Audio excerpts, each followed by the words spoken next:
इस वीडियो में मैं आपको बताने वाला हूँ आपके दांतों के खतरनाक दुश्मन के बारे में, जिसे ना आप देख सकते हैं ना पहचान सकते हैं, लेकिन यह एहसान फरामोश दुश्मन धीरे धीरे आपके दांतों और मसूड़ों को खोखला करता जाता है और एक समय ऐसा आता है कि आपके दांतों और मसूड़ों में दर्दनाक इन्फेक्शन बन जाता है और आपको बहुत ज़्यादा तकलीफ होने लगती है।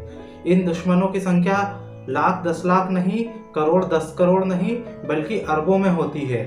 इस वीडियो में मैं आपको बताऊंगा कि कौन है आपके दांतों के ये अरबों दुश्मन, कहाँ है इनका ठिकाना, कहाँ ये पनपते हैं और कैसे इन्हें उखाड़ कर फेंका जा सकता है। नमस्कार, मैं हूं डॉक्टर शरद। आप सभी का हमारे चैनल पे स्वागत है। आपके दांतों के एहसान फरामोश दुश्मन होते हैं आपके मुंह में पनपने वाले बैक्टीरिया। आपके मुंह में अलग अलग प्रजातियों के लगभग 6 अरब के आसपास बैक्टीरिया होते हैं और ये सभी बैक्टीरिया एहसान फरामोश होते हैं। एहसान फरामोश इसलिए बोलते हैं क्योंकि आपने कहावत सुनी होगी कि जो जिस थाली में खाता है उसी थाली में यदि छेद करता है तो उसे कहते हैं एहसान फरामोश।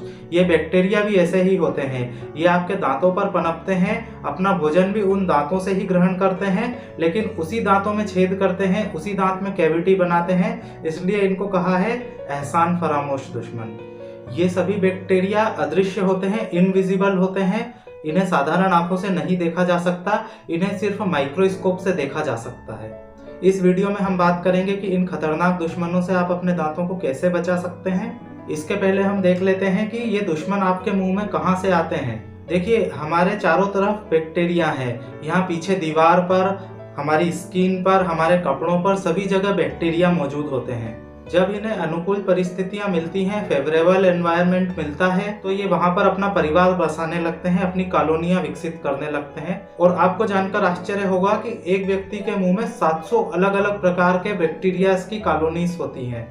अब देखते हैं कि इन बैक्टीरियाज का ठिकाना क्या है, कहाँ ये पनपते हैं, कहाँ ये रहते हैं, कहाँ ये कॉलोनी को डेवलप करते हैं। मुंह के अंदर बैक्टीरिया का ठिकाना होता है प्लाक। इसी प्लाक में बैक्टीरिया पनपते हैं, रहते हैं और अपनी कॉलोनियां विकसित करते हैं। यदि प्लाक नहीं होगा तो बैक्टीरिया अपनी कॉलोनी बहुत ज़्यादा तेजी से विकसित नहीं कर पाएंगे और दांतों और मसूड़ों में इन्फेक्शन पैदा नहीं कर पाएंगे। जब भी आप कुछ भोजन करते हैं और विशेष रूप से मीठे आइटम्स, शुगर वाले, शक्कर वाली चीज़ें ज़्यादा लेते हैं, तो आपके भोजन का कुछ अंश आपके सलाइवा के लार के साथ में मिल जाता है और सभी दांतों और मसूड़ों पर एक बहुत ही थिन, एक पतली बायोफिल्म बना लेता है, एक पतली सी परत बना लेता है। ये परत भी इनविजिबल होती है, अदृश्य होती है, जिसे साधारण आंखों से देखा नहीं जा सकता, लेकिन ये परत आपके दांतों और मसूड़ों पर जमा रहती है और इसी परत को कहते हैं डेंटल प्लाक। इसी डेंटल प्लाक के ऊपर सभी बैक्टीरिया पनपते हैं और अपनी कॉलोनीज डेवलप करते हैं और फिर धीरे धीरे ये आपके दांतों और मसूड़ों को खराब करने लगते हैं। आपने देखा होगा कि जिस प्रकार यदि कोई मीठी चीज पड़ी हुई हो तो उस पर चींटियां आकर इकट्ठी होने लगती हैं, इसी प्रकार जब मुंह में डेंटल प्लाक बन जाता है तो उस पर बैक्टीरियाज की अलग अलग कॉलोनीज आके बनने लगती है और उनकी संख्या मुंह में बढ़ने लगती है और वो दांतों और मसूड़ों को धीरे धीरे खराब करने लगते हैं। सबसे बड़ी प्रॉब्लम यह है कि ये प्लाक और ये बैक्टीरिया इनविजिबल होते हैं, अदृश्य होते हैं, इन्हें साधारण आंखों से देखा नहीं जा सकता। इसलिए ब्रश करने के बाद भी हमारे मुंह से प्लाक पूरी तरह से साफ हुआ है या नहीं हुआ है, इस चीज का जजमेंट लगाना काफी मुश्किल होता है। और दूसरी बात, इस प्लाक का बनना अवॉइड नहीं किया जा सकता, इसे रोका नहीं जा सकता। जब भी आप भोजन करते हैं तो वो आपके सलाइवा के साथ मिक्स हो जाता है और दांतों पर एक थिन बायोफिल्म डेवलप कर ही लेता है, जिसका बनना आप कंट्रोल नहीं कर सकते, लेकिन इसके बनने के बाद आप इसे रिमूव कर सकते हैं, हटा सकते हैं, इससे उसमें बैक्टीरिया की कॉलोनी रेगुलर लंबे टाइम तक इकट्ठी होकर आपके दांतों को खराब नहीं कर पाए। और दूसरी अच्छी बात यह है कि नॉर्मली तो इस प्लाक को देखा नहीं जा सकता, लेकिन एक केमिकल आता है जिसे कहते हैं डिस्क्लोजिंग एजेंट। इस डिस्क्लोजिंग एजेंट के द्वारा आप डेंटल प्लाक को देख सकते हैं। ये डेंटल प्लाक को डिस्क्लोज कर देता है, रिवील कर देता है, आपके सामने प्रकट कर देता है और इससे प्लाक को देखकर आप अपने दांतों को ज़्यादा अच्छी तरह से साफ कर सकते हैं। डिस्क्लोजिंग एजेंट का कैसे यूज करना है ये भी मैं आपको बताऊंगा। इसके पहले मैं डेंटल प्लाक के बारे में एक बहुत ही इंपॉर्टेंट बात आपको बता देता हूँ। देखिए, जब भी आप भोजन करते हैं तो भोजन करने के बाद आपके सलाइवा के साथ वो भोजन मिक्स हो जाता है और धीरे धीरे दांतों पर प्लाक बनना शुरू हो जाता है। वो लगभग भोजन करने के 6 घंटों के बाद में एक डेफिनेटिव प्लाक दांतों पर बन जाता है। लेकिन ऐसा नहीं है कि प्लाक बन गया और आपके दांत खराब होना चालू हो जाते हैं, आपके दांतों में कैविटी लगना चालू हो जाती है, ऐसा नहीं है। यदि आप समय पर ब्रश करके इस प्लाक को हटा देंगे, प्रॉपर फ्लॉसिंग करके दांतों के बीच के गैप से डेंटल प्लाक को हटा देंगे, तो ये प्लाक और उसमें पनपने वाले बैक्टीरिया आपके दांतों और मसूड़ों को खराब नहीं कर पाएंगे। 6 घंटे में जब ये प्लाक बन जाता है तो धीरे धीरे ये प्लाक ठोस होने लगता है, सॉलिडिफाई होने लगता है। जब ये प्लाक ठोस हो रहा होता है और हर 12 घंटे में, मतलब सुबह भोजन के बाद में और रात्रि में भोजन के बाद में यदि आप ब्रश करके और दांतों को फ्लॉस करके अच्छी तरह से दांतों को साफ रख लेते हैं तो ये प्लाक पूरी तरह से दांतों और मसूड़ों पर से निकल जाता है और इसमें पनपने वाले बैक्टीरिया भी आपके दांतों और मसूड़ों से निकल जाते हैं और उन्हें नुकसान नहीं पहुंचा पाते हैं। लेकिन यदि 48 घंटों तक आप इस प्लाक को दांतों पर से नहीं निकालते हैं, ब्रश नहीं करते हैं या साफ नहीं करते हैं, तो ये प्लाक एक खतरनाक टार्टार या कैलकुलस में बदल जाता है, जिसे ब्रश करने के बाद भी फिर निकाला नहीं जा सकता। कहने का मतलब है कि 48 घंटे के बाद में डेंटल प्लाक टार्टार में कन्वर्ट हो जाता है, जिसे फिर नॉर्मल ब्रश करके निकाला नहीं जा सकता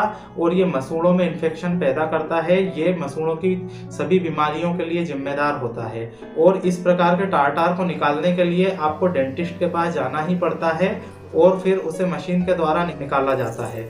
यदि ये प्लाक बहुत लंबे टाइम तक आपके दांतों में जमा रहता है तो ये आपके जबड़े की हड्डी में भी इन्फेक्शन पैदा कर सकता है और आपके दांतों और मसूड़ों की हेल्थ को परमानेंटली खराब कर सकता है। और इसके साथ ही मसूड़ों में ज़्यादा इन्फेक्शन होने से कई प्रकार की हार्ट डिसीज होने का खतरा भी बढ़ जाता है। अब हम बात कर लेते हैं डिस्क्लोजिंग एजेंट के बारे में। डिस्क्लोजिंग एजेंट के द्वारा किस प्रकार से प्लाक को देखा जाता है, रिवील किया जाता है, डिस्क्लोज किया जाता है और किस प्रकार से दांतों को बहुत ज़्यादा अच्छी तरह से साफ किया जाता है। मार्केट में अलग अलग टाइप्स के, अलग अलग क्वालिटी के डिस्क्लोजिंग एजेंट अवेलेबल होते हैं। कुछ एजेंट्स लिक्विड फॉर्म में आते हैं, कुछ एजेंट्स सॉलिड फॉर्म में आते हैं, टेबलेट फॉर्म में आते हैं। तो आप अपनी चॉइस के हिसाब से अलग अलग एजेंट्स यूज़ कर सकते हैं। आज मैं आपको इन दोनों डिस्क्लोजिंग एजेंट्स का रिव्यू दिखाऊंगा। ये एक डिस्क्लोजिंग एजेंट है जो सिंगल टोन वाला है। इसमें एक डिस्क्लोजिंग लिक्विड होता है जो एक पिंक कलर का होता है। जब आप इसे दांतों पर अप्लाई करते हैं तो दांतों का कलर पिंक हो जाता है। इसे लगाने के बाद आपको 5 मिनट वेट करना है। 5 मिनट वेट करने के बाद में आपको एक बार पानी से कुल्ला करना है। उसके बाद आप जब दांतों में देखेंगे तो दांतों और मसूड़ों में जहाँ पर भी प्लाक या दांतों में सड़न है, केरीज है, वो हिस्सा डार्क पिंक कलर का दिखाई देने लगता है। तो आपको ब्रश करते टाइम उन सभी हिस्सों को अच्छी तरह से साफ कर लेना चाहिए। यदि ब्रश करने के बाद भी कोई पिंक कलर वहाँ पर बचा हुआ है, मतलब कि वहाँ से अभी प्लाक पूरी तरह से साफ नहीं हुआ है, तो आपको एक बार और अच्छे से उस जगह को साफ कर लेना चाहिए। इस प्रकार से डिस्क्लोजिंग एजेंट का आप अच्छे से उपयोग करके अपने दांतों को ठीक तरह से साफ रख सकते हैं। और ये दूसरा डिस्क्लोजिंग एजेंट है, जैसा कि इस पर लिखा हुआ है 2 टोन डिस्क्लोजिंग सॉल्यूशन। इसकी खासियत ये है कि इसमें 2 कलर इंडिकेशंस होते हैं। आपके ओल्डर प्लाक को, पुराने प्लाक को ये पर्पल कलर से स्टेन करता है और नए प्लाक को पिंक कलर से स्टेन करता है। तो जब आप इसे दांतों पर अप्लाई करते हैं तो आपको डबल कलर दिखाई देते हैं। जो पिंक कलर है वो नया प्लाक है, जो पर्पल कलर है वो पुराना प्लाक है। इसका हम एक डेमो देख लेते हैं। इसे दांतों पर लगाने के पहले मैं एक ग्लव का इस्तेमाल कर लेता हूं, क्योंकि इसे डायरेक्ट स्किन पर लेते हैं तो स्किन पर इसका कलर लग जाता है, जो काफ़ी दिनों तक दांतों पर जमा रहता है।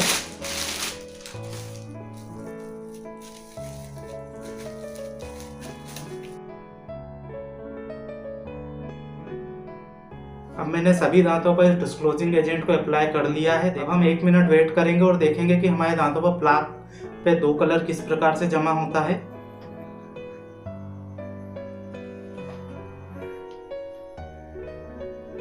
ये जो पिंक कलर का दिखाई दे रहा है ये नया प्लाक है और पर्पल कलर वाला पुराना प्लाक है। और अब हमें टूथब्रश और टूथपेस्ट का इस्तेमाल करके इस प्लाक को पूरी तरह से दांतों को साफ करना है। सिर्फ मटर के दाने जितना टूथपेस्ट काफी है।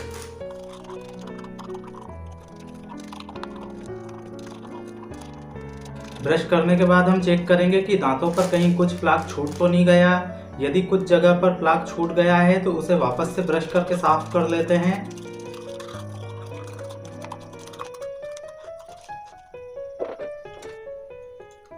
अब ब्रश करने के बाद देख लेते हैं मेरे दांतों पर जमा पूरा प्लाक पूरी तरह से साफ हुआ है या नहीं।